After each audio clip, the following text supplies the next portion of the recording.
ದೇವರ ನ್ಯಾಯ ಮತ್ತು ನೋಹನ ನೀತಿ. ಭೂಮಿಯ ಮೇಲಿದ್ದ ಮನುಷ್ಯರ ಕೆಟ್ಟತನವು ಹೆಚ್ಚಾಗಿತ್ತು ಮತ್ತು ಅವರು ಹೃದಯದಲ್ಲಿ ಯೋಚಿಸುವುದೆಲ್ಲವೂ ಯಾವಾಗಲೂ ಬರೀ ಕೆಟ್ಟ ವಿಚಾರವಾಗಿತ್ತು.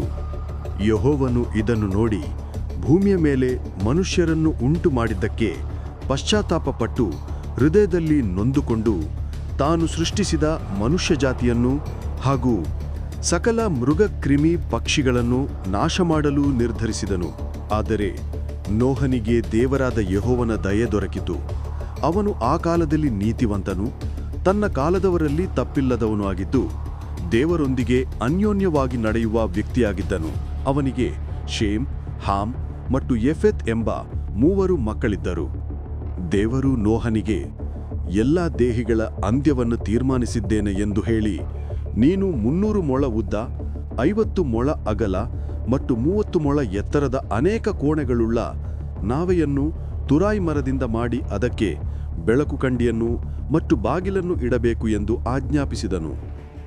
ಆಗ ದೇವರಾದ ಯೆಹೋವನು ನೋಹನಿಗೆ, ನೀನು ನಿನ್ನ ಹೆಂಡತಿ ಮಕ್ಕಳು ಸೊಸೆಯರು ಸಹಿತವಾಗಿ ಒಟ್ಟು 8 ಜನರು ನಾವೆಯಲ್ಲಿ ಸೇರಿರಿ ಮತ್ತು ಎಲ್ಲ ಶುದ್ಧ ಪಶುಗಳಲ್ಲಿ 7 ಗಂಡು ಹೆಣ್ಣುಗಳನ್ನು, ಶುದ್ಧವಲ್ಲದ ಪಶುಗಳಲ್ಲಿ 2 ಗಂಡು ಹೆಣ್ಣುಗಳನ್ನು, ಪಕ್ಷಿಗಳಲ್ಲಿಯೂ 7 ಗಂಡು ಹೆಣ್ಣುಗಳನ್ನು ನಿನ್ನೊಂದಿಗೆ ತೆಗೆದುಕೊಳ್ಳ ಎಂದು ಹೇಳಿದನು.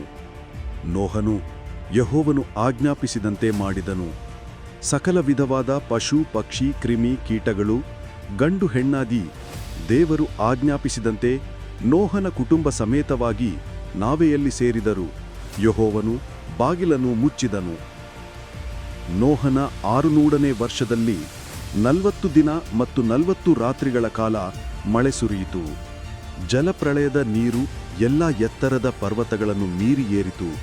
ಪಶು, ಪಕ್ಷಿ, ಮೃಗ, ಕ್ರಿಮಿಗಳು ಸಹಿತವಾಗಿ ಭೂಮಿಯ ಮೇಲೆ ಸಂಚರಿಸುವ ಸಕಲ ಪ್ರಾಣಿಗಳು, ಮೂಗಿನಿಂದ ಶ್ವಾಸ ಬಿಡುವ ಭೂಜಂತುಗಳೆಲ್ಲವೂ ಸತ್ತವು. ಕೇವಲ ನೋಹನ ಕುಟುಂಬ ಮತ್ತು ನಾವೆಯಲ್ಲಿದ್ದವುಗಳು ಮಾತ್ರ ಬದುಕುಳಿದರು.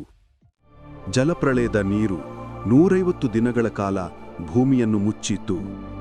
ದೇವರು ನೋಹನನ್ನು ಮತ್ತು ನಾವೆಯಲ್ಲಿದ್ದವುಗಳನ್ನು ನೆನಪಿಗೆ ತಂದು ಭೂಲೋಕದ ಮೇಲೆ ಗಾಳಿ ಬೀಸುವಂತೆ ಮಾಡಲಾಗಿ ನೀರು ತಗ್ಗಿತು. ನಾವೆಯು 7ನೇ ತಿಂಗಳಿನ 17ನೇ ದಿನದಲ್ಲಿ ಅರಾರಾತ್ ಸೀಮೆಯ ಬೆಟ್ಟದಲ್ಲಿ ನಿಂತಿತು. 10ನೇ ತಿಂಗಳಿನ 1ನೇ ದಿನದಲ್ಲಿ ಶಿಖರಗಳು ಕಾಣಬಂದವು. 40 ದಿನಗಳು ಆದ ಮೇಲೆ ನೋಹನು ಮೊದಲು ಕಾಗೆಯನ್ನು ಕಳುಹಿಸಿದನು. ನಂತರ ಪಾರಿವಾಳವನ್ನು ಕಳುಹಿಸಲಾಗಿ ಕಾಲಿಡಲು ಸ್ಥಳವಿಲ್ಲದ ಕಾರಣ ತಿರುಗಿ ನಾವೆಗೆ ಬಂದಿತು. 7 ದಿನಗಳಾದ ನಂತರ ತಿರುಗಿ ಪಾರಿವಾಳವನ್ನು ಕಳುಹಿಸಲಾಗಿ ಅದರ ಬಾಯಿಯಲ್ಲಿ ಎಣ್ಣೆ ಮರದ ಚಿಗುರಿನೊಂದಿಗೆ ಬಂದಿತು. ಮತ್ತೆ 7 ದಿನಗಳ ನಂತರ ಪಾರಿವಾಳವನ್ನು ಹೊರಕ್ಕೆ ಬಿಡಲು ಅದು ತಿರುಗಿ ಬರಲೇ ಇಲ್ಲ.